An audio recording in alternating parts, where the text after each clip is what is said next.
Welcome one, welcome all to the Tortillas and Takes podcast. You are on once again with your boy, Albie Shore, and we got a game this weekend, homecoming this weekend. All right, it's always great to have homecoming. It's always a good showing, and I will say this week against Kansas, it seems to be potentially an even bigger showing than usual. Not because of the opponent, but because everybody is so hyped and amped up for this Red Raider team, this 5-0 Red Raider team that has absolutely been dominating, and it's homecoming, right? And what is right now geared to be one of the greatest seasons in Texas Tech history if the guys can continue it. So to talk about these guys potentially continuing, we got substitute teacher back in the house, the Red Raider expert himself, Joe Lopez. What's going on, Joe? Yeah, get the rollout DVD player because we're not learning anything today, baby. That's yeah, man. The big game coming up on Saturday. Kansas coming into town. Another mobile quarterback. You know, we've seen an influx of these guys, and we'll be continuing to see these guys as the season continues with Avery Johnson, Sam Levitt.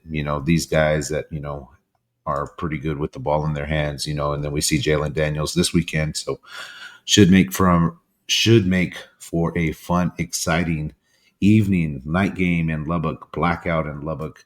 100th anniversary edition jerseys and everything that are going to be unveiled. I mean, a drone show that's been postponed since week one. A lot of things are taking place this weekend, so it's a really good time to be in Lubbock for sure for this one. Absolutely. I was going to be in Lubbock for this one until I checked prices. I checked prices and I was like, ooh, I should have booked this sooner. So postponing my Lubbock trip myself. But I do find it very funny is that as you look in like the games across the country for this week, and ESPN is very easy to see and scope out. Okay, how much are games, right? Houston and Oklahoma State. That game is $17. I can go right now to Stillwater and get tickets for $17 to Houston and Oklahoma State, right? Something that's a little bit higher priced. Arizona State at Utah, right? Huge game, in Salt Lake City. Between Pro Football Focus actually called it out and said. But right now, odds-on favorites, Arizona State and Utah are second and third odds-on favorite to win the Big 12, right? And so, big game, $78.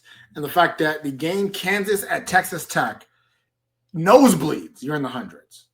Nosebleeds. The top is, you can dang near touch the top of the garage across the street and still got to pay $100, almost $200, depending on where you're trying to sit. So it's kind of crazy, but it kind of shows the excitement of everything around the university, around the city.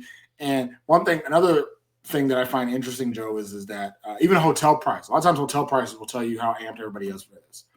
And hotel prices on Saturdays across the country usually are pretty expensive, right? But it's a lot of times because college towns are small. We try to tell people Lubbock is not a small town by any stretch of the imagination. There's a tremendous amount of hotels in Lubbock, like a large amount of hotels in Lubbock. And I still can't get a hotel for less than like a quality hotel for less than like $150, $200 a night. I mean, get on them rewards, my guy. I mean, here's the thing. Here's the thing, though. Let me tell you something. I got my Marriott points. But for these high-priced weekends, they ain't using Marriott points. They're over here like, why? They don't care. And they don't care. They don't care here in Lubbock. Those I'm not going to say the family name because that's going to seem a little harsh. But they know who they are. Those people who own a lot of hotels in this area, they seem to rake it in these kinds of games and stuff like that.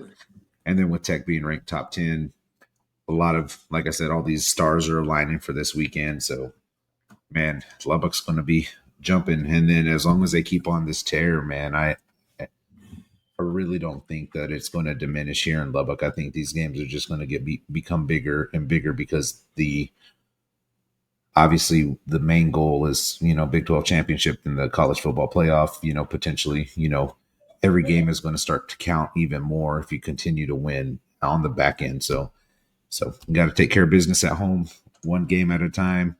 Kansas, they're next up on the board. Absolutely. And so you mentioned it before, Texas Tech top 10 team, 9th ranked in the country, which is Texas Tech's highest ranking. A lot of people have been saying it's our first top 10 ranking in X amount of time, but it is our first top 10 ranking since 2013. So highest rankings in 12 years, first 5-0 start in 12 years since 2013.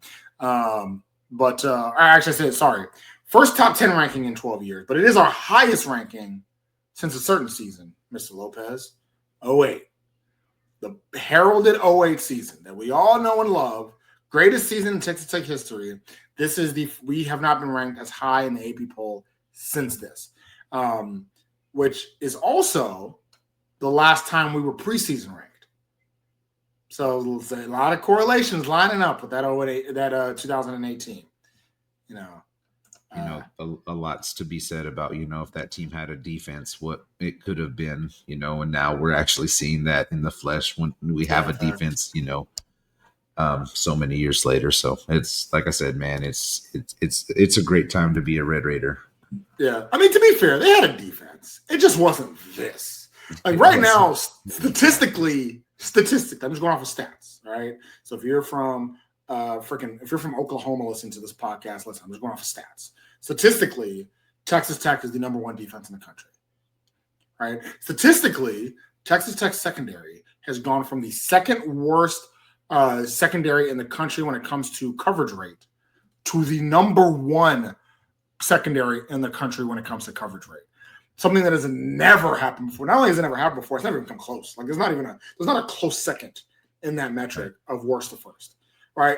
And a lot of people are just kind of straight up point to, oh, well, you went out and you paid money for Bryce Pollock and Cole Wisniewski. You went out like F all that.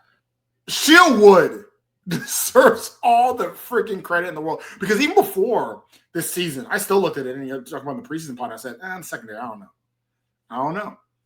And then Bryce Pollock now has 3 picks, right? Secondary is now not locking guys down.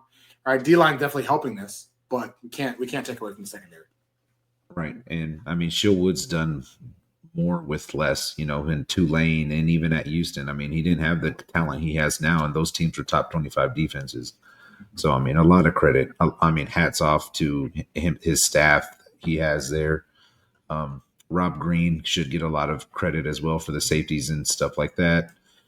Ex-Tech player, Jesus, I just completely forgot his name, is our cornerbacks coach. All these. Macbeth. I just totally blanked on his name. Anyhow, but like that whole group, and then Shieldwood obviously is a coach for the linebackers, and we already know what kind of linebackers this team Macbeth. has. Sorry, I knew I wasn't. Yeah. I knew I. Darcel. Yeah. Macbeth. Yeah, absolutely. So, yeah, Shieldwood deserves a lot of credit, but his supporting cast on that defense itself has really helped elevate this team. And then, like I said, the influx of talent that he has to play with, depth, man, it's fun to watch. It's so fun to watch. Absolutely. So I'm very excited. So the next victim, if you will, is Jalen Daniels and the Kansas Jayhawks. So Jalen Daniels, I think, is an interesting piece. Jalen Daniels, when he first got to Kansas, kind of jumped out on the scene his freshman year and was pretty incredible. This was also this thought of, all right, Kansas, this freshman quarterback, the team is absolutely awful, but they're starting to recruit a little bit better, right? You're starting to kind of see some of the things that's working in their favor.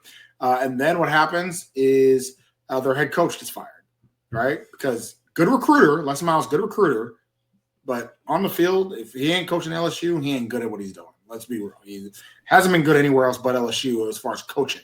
But the guy can recruit. So it was this kind of thought of, okay, well, they got the quarterback in Jalen Daniels. Even in his first season, you saw the potential there. You're like, well, he's a great runner, but can he throw? Comes back the very next season after the COVID year, and it's like, okay, well, now he's putting the running and the throwing together, but the guy can't stay healthy.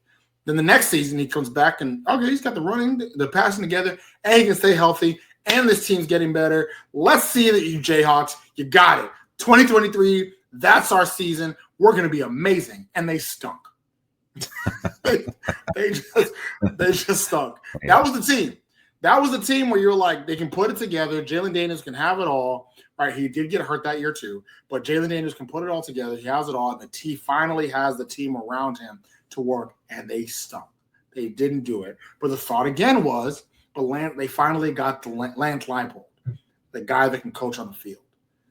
But Lance Leipold, we're finding out, it's not the best recruiter. It's not really great at getting players to Kansas. To Lawrence, Kansas. So now we're right back where we started back in COVID, where Jalen Daniels is by himself. All coming full circle, Kansas Jayhawk fans. What do you think about Jalen Daniels? I mean, he's a good player. You can't understate what he's been able to do, but obviously, not being able to stay fully healthy for seasons on end, has kind of slowed his development. But just from the athlete standpoint and the aspect, he has everything that you would want in a quarterback. He has arm strength. He has size. He has speed. He has pretty solid pocket presence at times. He's a good quarterback. I wouldn't, he's not the worst in the Big 12 and he's not the best, but he's a good enough quarterback because if you have a decent enough defense, you're going to win some games with Jalen Daniels under. And that's just how it is. And, with him being fully healthy, it's just like, everything is on his shoulders. It's almost like Baron Morton in a sense a couple years ago, whenever he took the reins there, that everything was on his shoulders. He was going to have to do, if it wasn't Baron, if Baron wasn't steering the ship, then it wasn't going anywhere.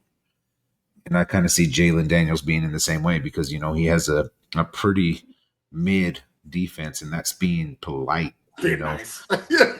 so it's just a lot of it. He's going to have to win games. It's almost, if you're looking at it from a professional standpoint, he has to be Dak Prescott because the defense for the Cowboys is so bad that, you're going to have to put up 40 plus points to win football games. And that's just the nature of it. He's a good player, like I said, but a lot of it's on his shoulders and it's unfair to be that way in a sense. But yeah, as a quarterback, and I met him at the Big 12 Media Days, and he's a super stand-up dude. I chatted with him for about 5 to 10 minutes, and he acted like he knew me personally, and I didn't. First time meeting him, but that's just personally from my point of view. But yeah, he's a good player. So Dak Prescott, I think, is an incredible comparison. I may elaborate a little bit more on that because so last year, what we saw from Jalen Daniels, we started seeing to the point where you started questioning if he was even any good, right? He threw interceptions like crazy. He threw 12 interceptions on the year, 14 dozen 12 interceptions. And we hadn't really seen him do that since his true freshman season. So you started questioning, man, maybe we were wrong about Jalen Daniels all along. And it reminded me a lot of Dak last year before he got hurt. Because with Dak, again, didn't have a lot of talent around him offensively, started forcing things, and they're both very similar in that, okay, because I have to do everything myself, I got to just make things work. I got to fit things in tight windows because my receivers can't get separation. I got to run around while I get chicken with my head cut off because my O-line can't block, right? And when Dak doesn't have that protection and doesn't have good receivers, he's going to get a lot of yards. But he's also going to get a lot of interceptions, right? Flip side now to this year, Dak's looked great because he has George Pickens and he has CeeDee Lamb healthy. And the O-line's doing a little bit better than usual, right? Still don't have a run game. But he's because everything's coming together. Even the year he won MVP, same thing. Year he won MVP, better run game. O-line was working, blocking, and receivers were really good. So flip to Jalen Daniels, right? A couple of years ago, he had Devin Neal.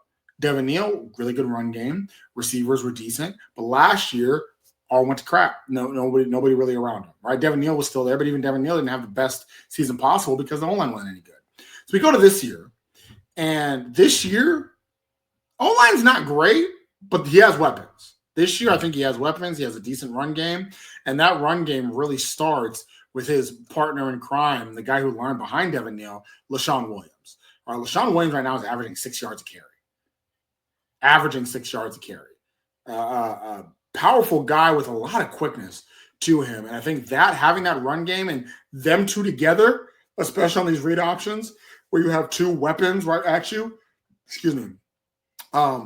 very difficult to see. And then also not only Leshon Williams, but the guy that we all assumed was going to take the reins from Devin Neal, Daniel Highshaw, is still on the team as well. So you have Highshaw, Williams, and Daniel still attacking from that from the run game at all angles. It does make it difficult for other defenses, and that just helps open up the passing game for Jalen Daniels.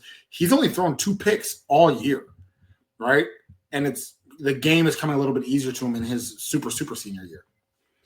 And yeah, absolutely. He, like I said, the better talent around you, I mean, the easier your job becomes. You have those running backs there that, are very serviceable. And I mean, hell, even I think Jalen Daniels has over 200 yards rushing on the season, if I'm not mistaken, almost 300. So between Williams, Daniels, and Hinshaw, I mean, that's 300, 600, and 200, 800 yards rushing between the 3 of those guys. It's, pretty solid statistics, and all of them are 5 yards average per game, 7 touchdowns as a group. So, you alleviate your arm on Daniels to where you're not having to make all the throws, because you have serviceable running backs that could help you out, get those decent chunks of yards in early down and making, the third downs very manageable, and they've been able to do that a majority of the season. I mean, even at the Missouri loss, they were beating down Missouri for a while. And they were doing this game plan. They were eating up first and second downs. Third downs were manageable. You had a bunch of options there because it was like 3rd and 2, 3rd and 1, RPO plays, and then you have a mobile quarterback. So it's easier for you to kind of open up an offense there. And, and they've been pretty consistent. So I don't expect massive numbers out of this Kansas offense against our defense here in Lubbock. But I believe that they do have enough weapons on the offensive side of the ball to present problems for this Tech defense. Mm-hmm. I do think this Kansas offense, at least from the offensive weapon standpoint, is going to be one of the better offenses we've played so far. Right? It doesn't have the O-line of Utah, obviously, but from just the quarterback and the weapons, you could argue that it might actually be the best we've played this so far. Right? Definitely better than Houston, I would say, and probably even better than Utah. I think the quarterback-wise, Jalen Daniels, Devin Dampier, Daniels is a little bit better, and I think their weapons overall are really good too. And so talking about their weapons, I do got to take a step back and say, Joe, I know everybody likes to act like Texas Tech's the only team that got players in the transfer portal, and we're the only ones that paid money for players in the transfer portal because, everywhere else, they went for the love of the game. Right, only at Texas Tech did we pay money to the transfer portal. So guys that came to Lawrence, Kansas for the love of the game include Leshon Williams, who was an Iowa transfer that came for the running back position and kind of took that spot from Highshaw. Bowden Groen, their lead tight end right now, who's a Rice transfer coming in. And he's been a really big piece and a bright spot for them from offensively. I think even a little bit more than they were expecting. They also got at their second receiver, Cam Pickett, transferred from Ball State, right? Was one of Ball State's top receivers and said, well, why the hell am I playing football in Indiana? And came over to, I don't know if Kansas is much better, but came over to Kansas. And then also Emmanuel Henderson, who spent his last 2 years at Alabama not getting any burn. And so he was able to come over to Kansas and get some. And I'm sure Emmanuel Henderson would never take money. He's just only for the love of the game, right? And so, but they revamped all their skill players through the transfer portal. And so, and that's why they've been able to improve. And I think the players are actually pretty good. How dare they not, show everybody the amount these kids were getting with these NIL checks? How dare they? But ours is, out there wide in the open, and we're the bad guys still. Whoever we play, this is always the first argument where it's our team versus Texas Tech's donor, Cody Campbell. And so we don't need Cody Campbell's money to beat Kansas. Let's just be fully transparent here. We don't need that money to beat Kansas, okay? It has not been a problem. And it hasn't ever been a. So for me personally, it's just like, well, that's just the funny narrative that's going to follow this team, no matter how far they go, right? It's just a moniker that's going to be with them all season long, good, bad, or the other. they win, it's about the money. They lose, it's like they don't know how to spend money. It's a double-edged sword for however you want to look at it from which Yeah. spectrum. So um, I just Well, not to mention that their right tackle Enrique Cruz also came from Syracuse. So like, it's maybe the guy and it's from fine. Like, right, maybe the guy from Rice, had some strange addiction to wheat. Rice and wheat in their new end zone. Who knows? Start connecting the dots. That's right. It's just I don't know with their facilities and stuff like that. I mean, I would think that they've upped their opportunities to recruit there because I mean it's not half bad what they've done to their football stadium if you remember what it used to look like. So I mean, kudos in that regard. But I mean, everybody's spending money. We're not shy about talking about it. That's honestly all it is. That is truly all it is that we are transparent with everything. We are saying, yeah, you asked if we're spending money on it. Yeah, we are. Oh yeah, that guy is making this much. That guy's making this much. That guy's making this much. We're just transparent about it. That's it. Oh, don't worry about Will Hammond leaving. He's on a contract. No other coach in college football is saying that. But it's true. We didn't invent contracts.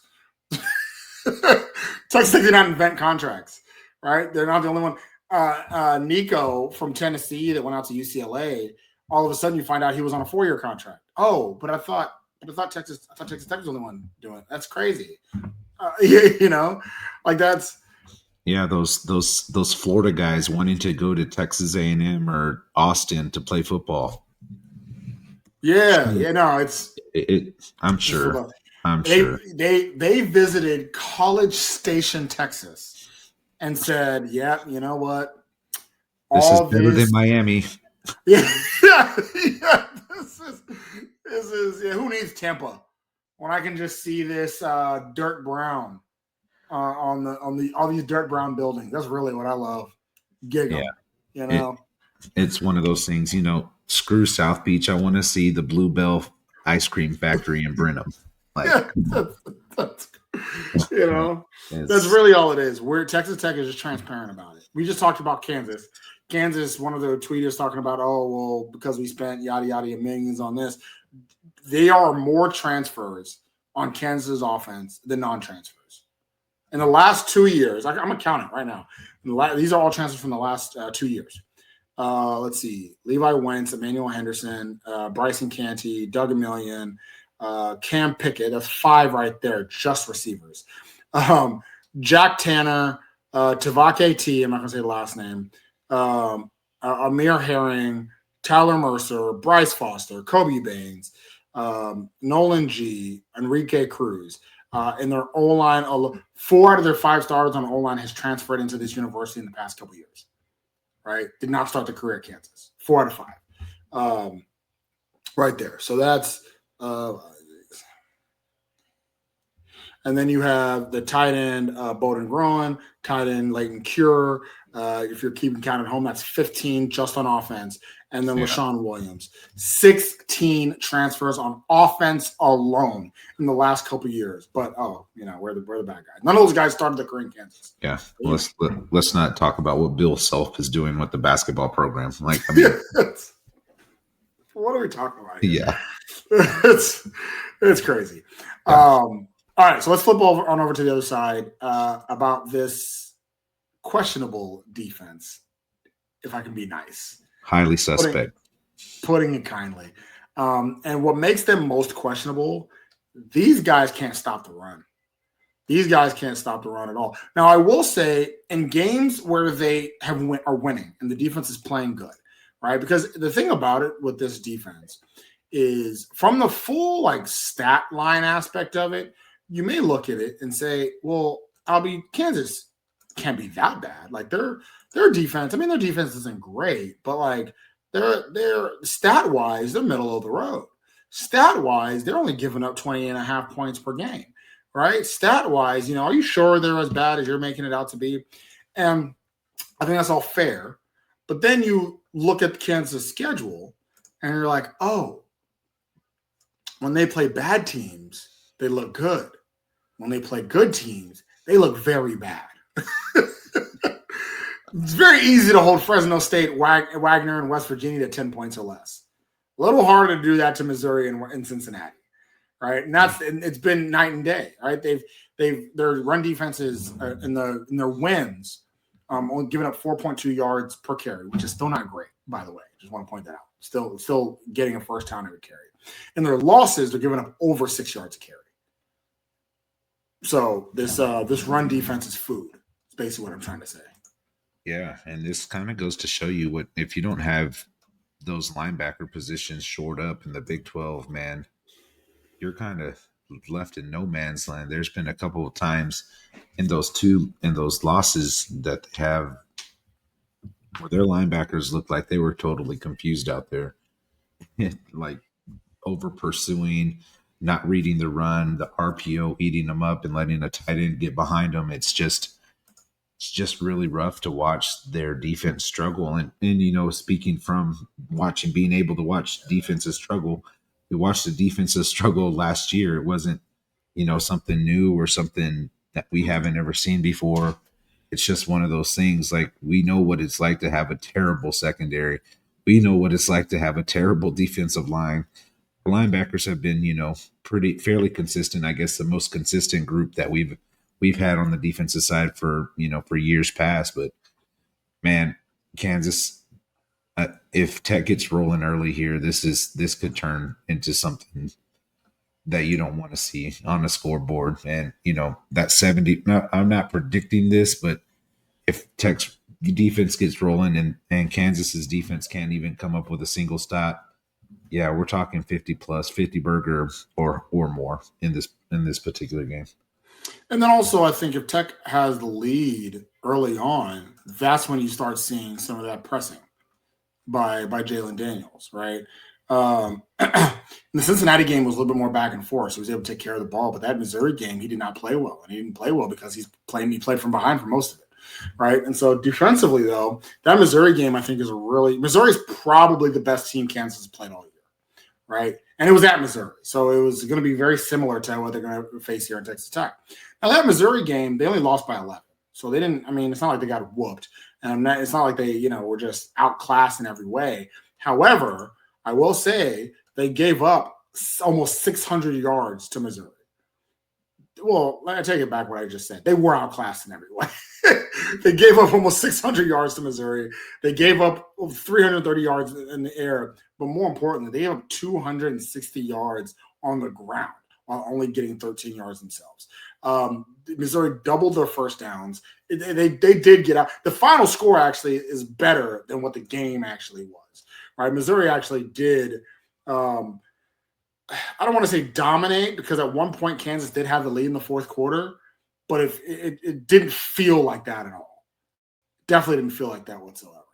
And that's kind of, I think it's the talent disparity they're going to see this Saturday in the Jones, if not more so, right? And so it's tough. I think because I think this Kansas Missouri game is a very good one. If I'm Texas Tech, I'm just watching that game and I'm just saying, well, this is how we can beat them. This is all we got to do to beat them. We're going to run down. We're going to run down their throats. Jacoby Williams and Cam Dickey are going to have a field day on these guys because they can't defend the run. 260 yards right there. Yeah, Missouri's quarterback went 30 for 39 in that game. 30 for 39. What's that tell you? He has all day to throw back there.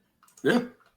He got sacked 4 times, but I think those were more coverage sacks than anything that defensive front was able to do on their own accord, So, and that's tough sledding. If this Tech offense holds, serve on the offensive line, like I said, it could be a long day for this Jayhawk secondary and linebacker group. It's just, like I said, it's just really tough to cover for that amount of time, any level, not just collegiate and NFL, wherever. If you have 4 seconds to pick apart a defense back there, with a couple option routes from what Mac Leftwich has these receivers doing, if you're not generating any kind of pressure, or if you can't stop the football on the ground, now you're just praying and hoping for a thunderstorm to come through Lubbock, because that's the only thing that'll slow this team down at this point. It won't. It won't if you remember at the Gamerillo this season where they just came out of the Randall lane and was like, all right, time to score some touchdowns. Yeah. So even that ain't gonna help you. Yeah, it'll just take a little bit of thunder out of the crowd itself. But as far as everything else goes on the field, it's just going to be tough sledding for this defense, especially whenever you have an offense that Texas Tech has with weapons across the board that could hurt you in multiple ways. Terrence Carter, Caleb Douglas, Virgil Eakin, Jacoby Williams, and Cam Dickey. I mean, pick your poison at that point in time for this defense for sure. Yeah, absolutely. So I will say Kansas does have some guys, and Trey Lathan is kind of on by himself in the linebacking crew. Trey Lathan is somebody that does fly around, leads the team in tackles with 46. He has a sack and a half on the season as well as an interception, right? Because he does fly around. He needs help.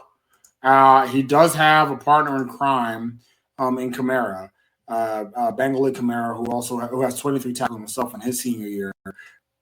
Don't expect much from Bengali Kamara. That's all I'm going to say. That's going to be primarily Trey Lathan back there trying to do work on the linebacking crew. And I will say that is, you were talking about that.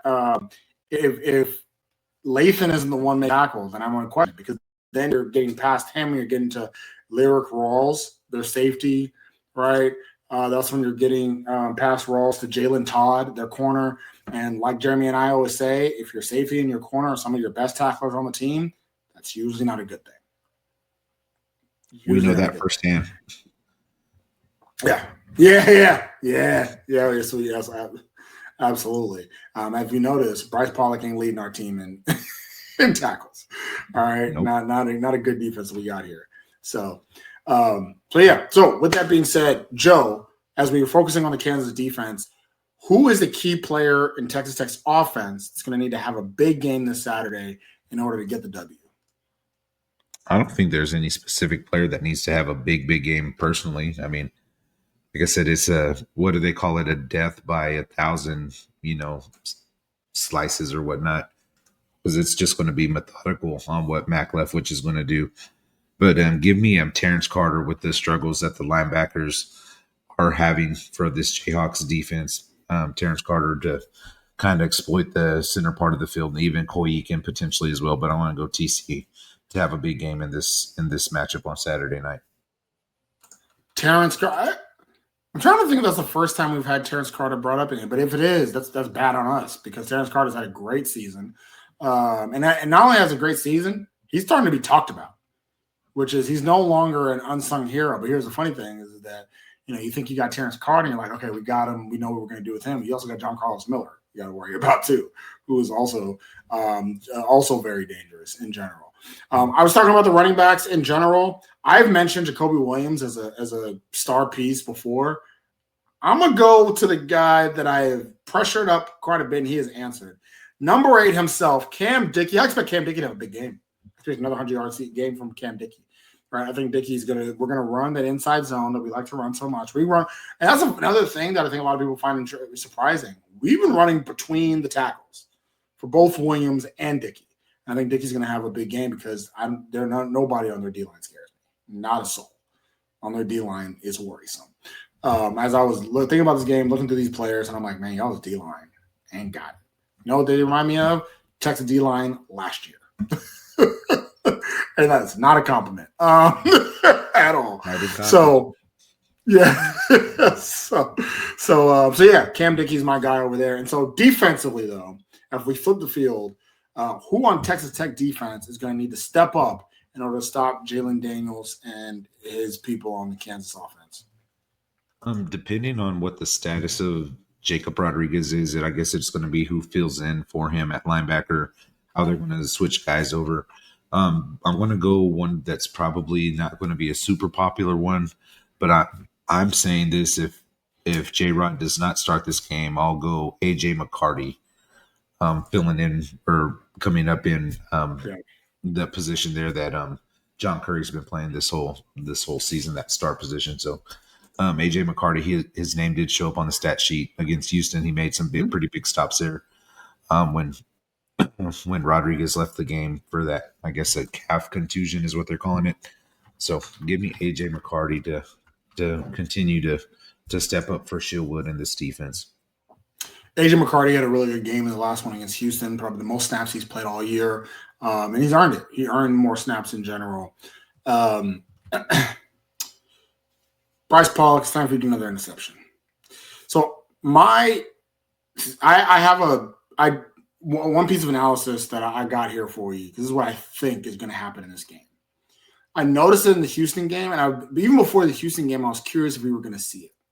Everybody and their mama knows that we have a incredible front seven. Everybody knows it. They know our D-line is one of the best in the country. They know our linebacking group is one of the best in the country. However, as great as our secondary has been, a lot of it has been predicated on the fact that our front seven is great.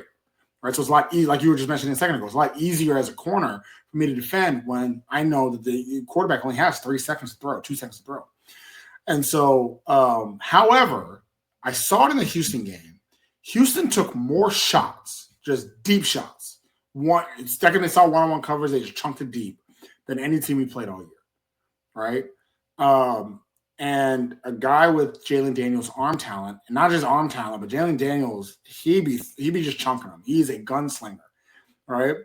I predict we will see Kansas anytime there's a one-on-one battle on the edge. I think we're going to see a lot of deep shots from Jalen Daniels just getting past, right? See if they see Bryce Pollock one-on-one against Wentz, right? I can easily see them saying, you know what, let's take our chances down the field. Not to mention, one of those chances down the field actually equaled a Houston touchdown, right? So I actually do think we'll see more streaks, more posts in this game than we typically do. In general. So with that being said, Bryce Pollock, Brendan Jordan, Cole Wisniewski, you will have your opportunity in this game. Amir Boyd, you'll have your opportunity in this game to get INTs. So I do think Jalen Daniels is going to chunk it deep, and especially if they're down. If we're up, a touchdown, 2 touchdowns, right? 3 touchdowns. Jalen Daniels is going to start forcing it, and that Jalen Daniels from last year through 12 picks is going to show up again. And my prediction is not only will Bryce Pollock get an interception, we will get 2 interceptions in this game overall, which equals Jalen Daniels total. Right. Yeah. I think we get our 3. I think we get our 3. No. All 3 INTs or just 3 turnovers, period? 3 turnovers, period. I think so too. In true Joey Maguire fashion, I also count turnover on downs as turnovers. So I do think we'll get our 3 just period. But I think 2 of them will be interceptions, and whether the third one is a fumble or a turnover on downs, so have it. But yeah, I think Jalen Daniels will toss that ball up. He'll be pressured. He'll have that opportunity. And one thing, the biggest compliment I can give to this defense is that we are playing a running quarterback, and I don't care. I'm not worried. All right, it's not Mike Vick. It's not. It could even be Mike Vick at this point. I'm not worried. Devin Dampier was a Heisman dark horse. We have not heard his name once since that Tech game, and he had a great game last week, and nobody cared. Yeah, we'll put him against a real defense and see what happens, and the balloon pops. So yeah, exactly. So, Joe, it's time for us to take a ring around the Big 12. All right.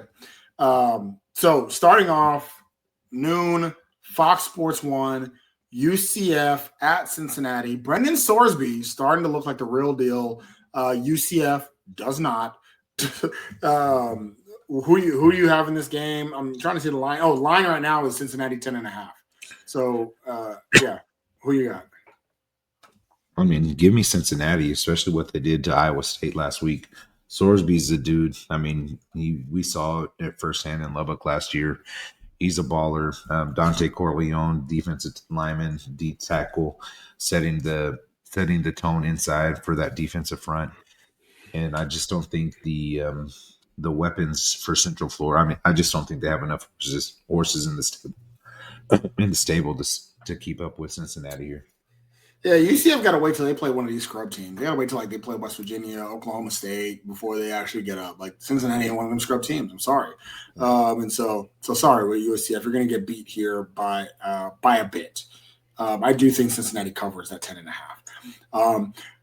Prayers sent out to TNT and HBO Max because they have this nice production team.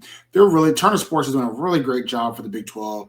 But once again, they're getting crappy games. They need to fix the schedule for next year and make sure that they get some of the better games. This week's crappy game is going to be put on TNT. Once again, they have to deal with Oklahoma State. I am sorry.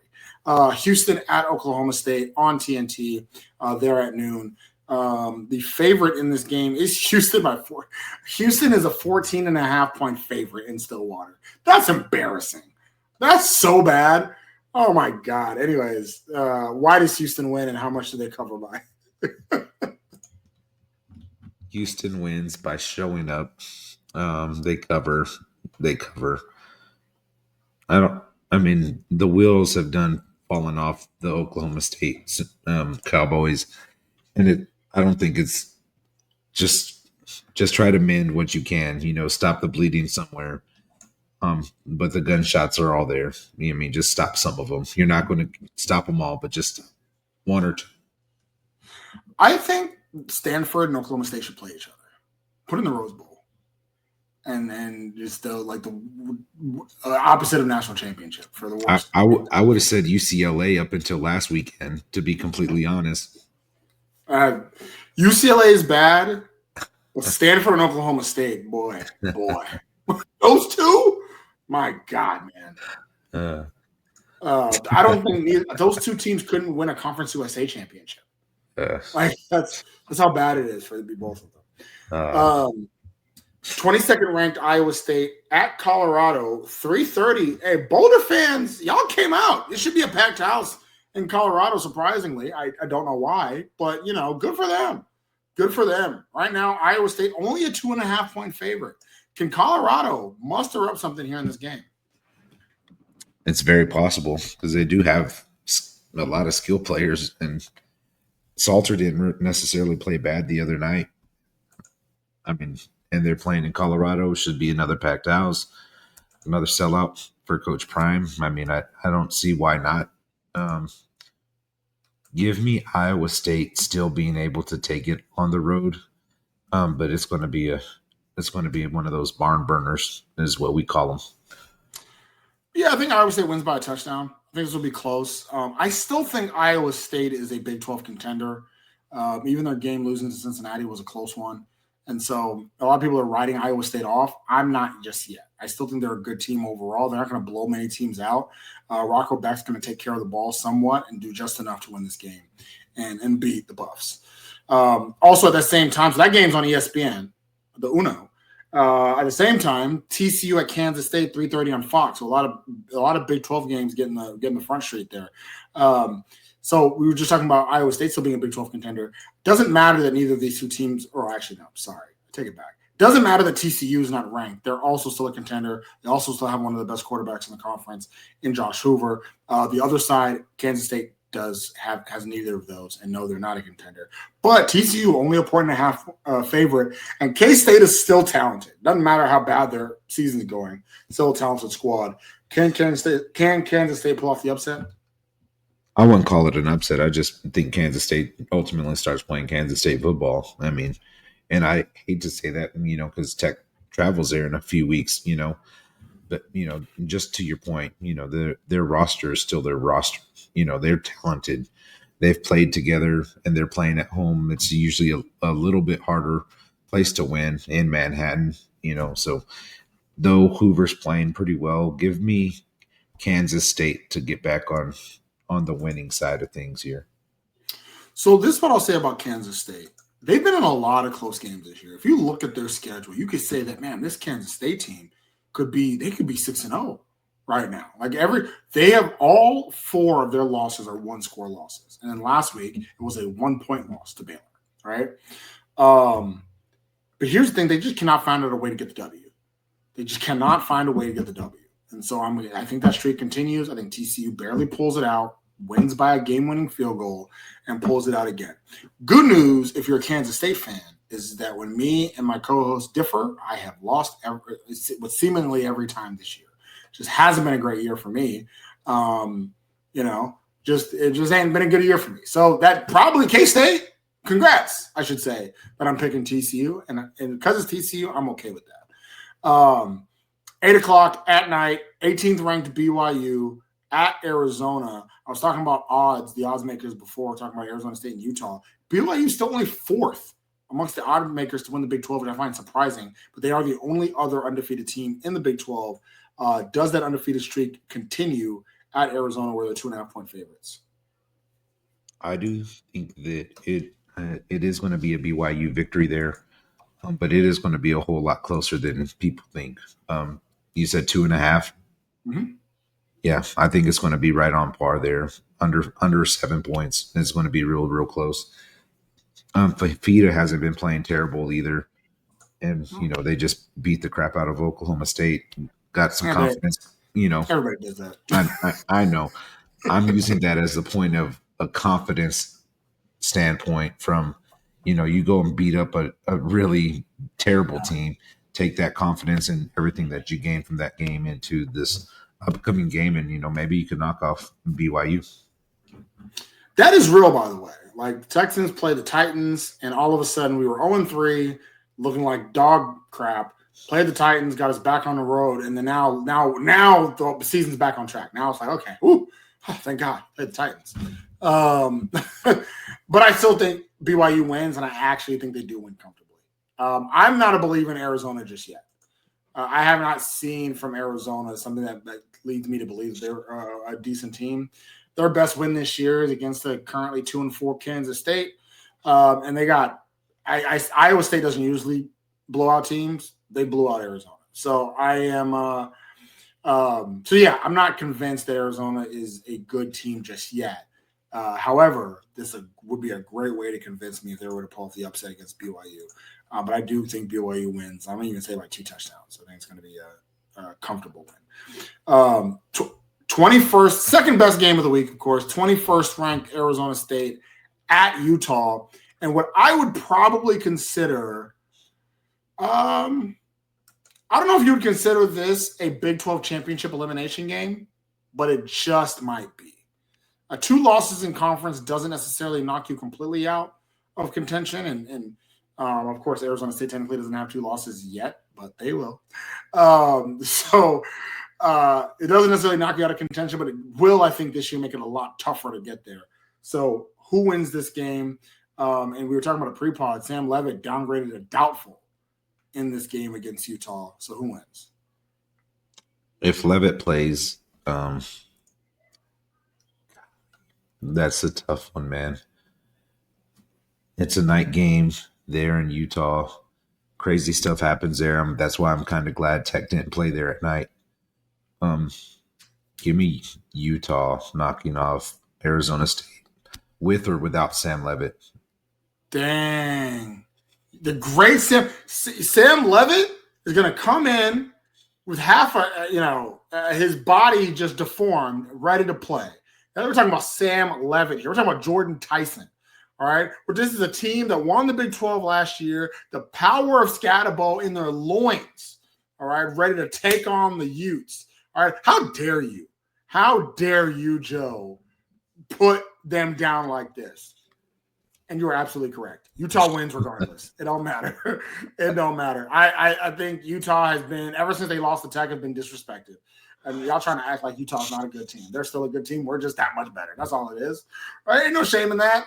Texas Tech is that much better, but that doesn't mean that Utah's not a good team. I think Utah wins this game, gets back in the top 25 ranking, and everybody remembers, oh, yeah, Utah is as good as we all thought they were supposed to be to begin with. Also, we were just talking about how Kansas State, some people may argue that they could even be as close to 6-0. Arizona State could very easily be 2-3. Their last 2 games against Baylor and TCU, they've gone by both of them by the hair on their chinny chin chin. Barely made it. And I don't think they're going to barely make this one. I think this is the one that they end up losing. And yeah, I got Utah in this game. And let me see here. Utah is actually a 7.5-point favorite. I think that's right. I think that's at least. I don't know if Utah necessarily covers. So I think I have them winning by a touchdown. But like, that's about on par. I was thinking 7-10 points is where I was looking at it to begin with. So I do think Utah wins this game, and I think it'll be a good game, but I don't think it's going to be a barn burner. All right, to the last one, Joe. Game of the week, the only game that anybody ever really cares about. It is, of course, Kansas Jayhawks at the 9th-ranked Texas Tech Red Raiders. Joe, of course, you cannot give your prediction for this game, but please give us Texas Tech the keys to the game in order to get a Texas Tech victory. My first key to the game actually has nothing to do with the football team itself. It's going to be with the crowd, student section, the whole Lubbock area coming out to this football game. And, just, 2 out of the 3 home games that we've had this season have been rained out, rain delayed, taking, a lot of energy out of the football field. And now we're back nationally ranked in the top 10. This is the prime game to be at if you're in this area and to make a difference, because we saw early, and Oregon State's not like a great team either, but we saw how much it affected their offensive line early in that game. I think it was like 2 false start penalties in that opening drive there. I mean, it was loud. It was ruckus in the Jones. And I think that same energy needs to come back out, for the Kansas game. And then as far as the team goes itself, I mean, it's like with me and you talked the other day, the only thing that's going to stop Texas Tech is Texas Tech. So clean up your turnovers, clean up these pre-snap penalties, and then just be the better team, because you're the better team. Win in the trenches. But there's not like a huge recipe to beat the Kansas Jayhawks. Not knocking Kansas. It's just there's not, you just have to do what you're supposed to do. McGuire, Shieldwood, Mac Leftwich have all said in press conferences that this team hasn't even played up to their potential yet. What is that potential? Nobody knows just yet, but I know that they could have put up 60 plus in Houston a week ago. So let's just go out and do what we need to do. Crowd does what they need to do. And then, like I said, just, don't Texas Tech this thing. Just take care of business. Just take care of business. Texas Tech, 14.5-point favorites as of right now. If we go back to the history of Texas Tech and the Kansas Jayhawks, Texas Tech and the Kansas Jayhawks, of course, really didn't truly start playing until we joined the Big 12. At the time, remember, Kansas was in the Big 8 and Texas Tech was in the Southwest Conference previously. It's not a very long history. And then even before, when it was in the Big 12, it was Big 12 South, Big 12 North, and we didn't play a lot. We only played Kansas every other year. Even with all that said, we've only played Kansas 25 times. Of those 25 times, Joe, we've won 23 of them. Texas Tech has won 4 straight times, and if not for Matt Wells, that streak would be a lot longer.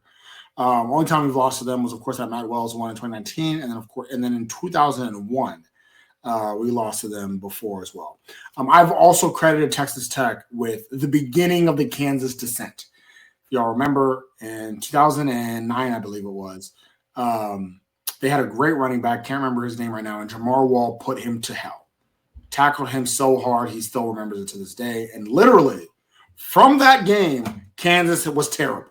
From that game till about 2023, Kansas has been awful. And I've always joked that was the game that put Kansas to the death. I think at the time they were 6-1 or undefeated or something like that, and they lost every single game after that. That was the game. Jamar Wall made Kansas who they are now. If we look at some of the other stuff, like I said, Texas Tech is 14.5-point favorites. Against the spread, Tech's been pretty good lately. 7-3 against the spread in their last 10. Kansas 6-4 against the spread in their last 10. So that doesn't mean they win it, but it just means they're 6-4 in the last 10. Now I will say this between the two teams.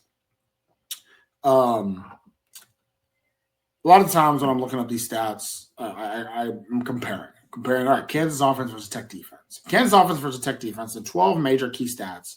Texas Tech has the advantage in 9 of them. Yards per play, rush yards, pass yards, completions, completion percentage, quarterback rating, right? 9 out of 10 key stats.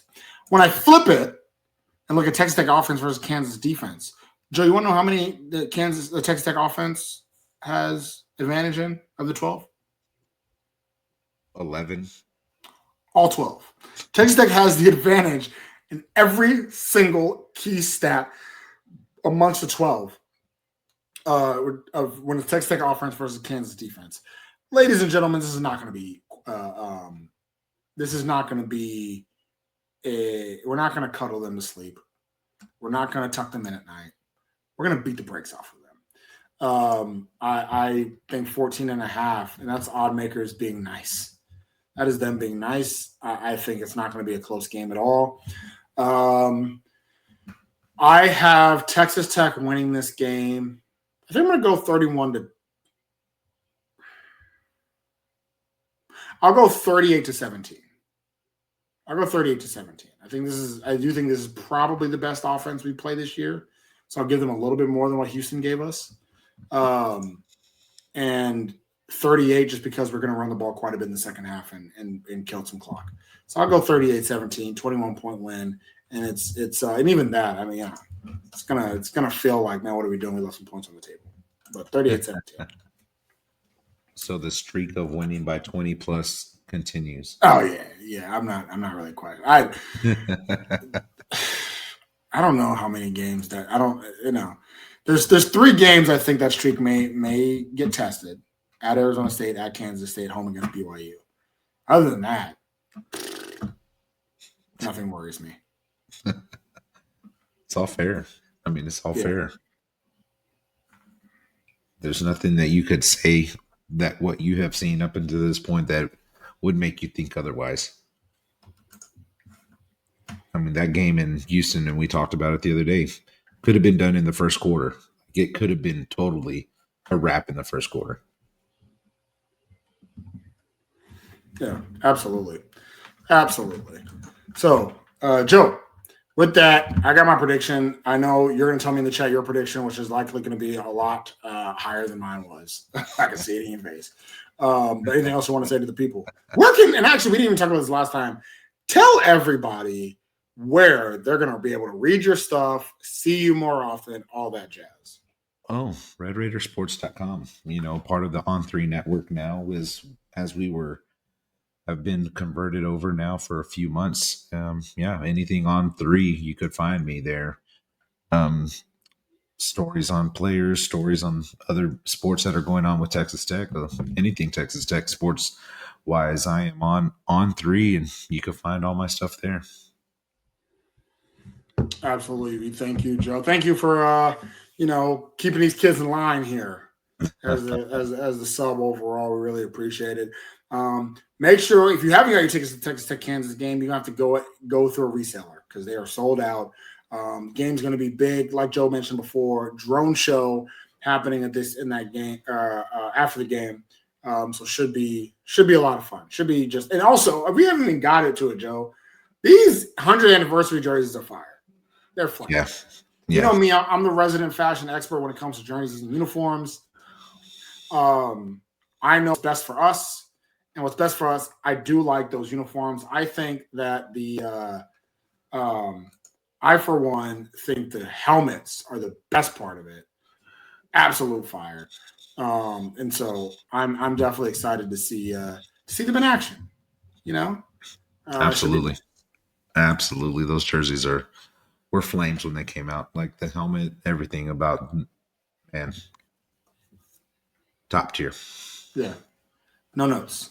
So, with that being said, tailgate, have fun, have a good time, Reckham Tech. So, for the Red Raider expert himself, that is Joe Lopez, this is your boy, Albie Shore, and you have been listening to the Tortillas and Takes podcast, part of the 1012 network. As always, stay wrecked, people. Shout out Mama Z.